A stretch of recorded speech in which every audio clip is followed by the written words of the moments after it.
The first is the private equity ownership model really works. The alignment of interest between investors, fund managers, companies and employees provide a very powerful incentive.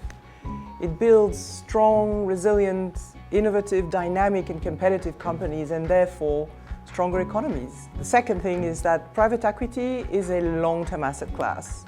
As an investor, it's important to have clear strategy and specific standards and goals. Thirdly, private equity is really first and foremost about people. It's about building relationships, developing talent, growing human capital, and ultimately paying pensions and creating jobs. Private equity plays a key role in driving the growth of the European economy. It's everywhere in our daily lives.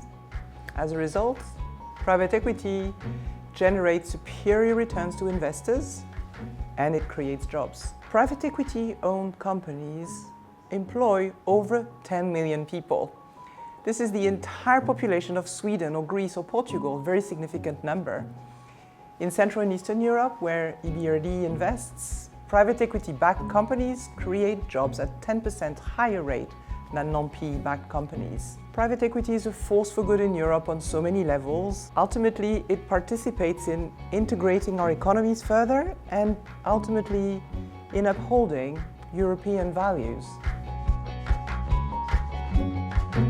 The first one is democratization of private market is one of the most transformative events in the industry. High net worth individuals, but also private individuals, have an opportunity to access superior returns created by private equity. This new source of capital will no doubt influence the industry over time.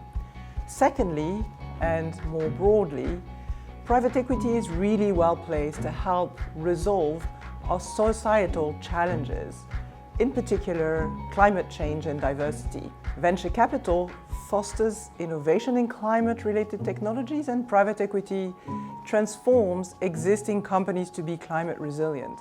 As the industry matures, it continues to innovate, and I have no doubt that it will continue to do so in the future.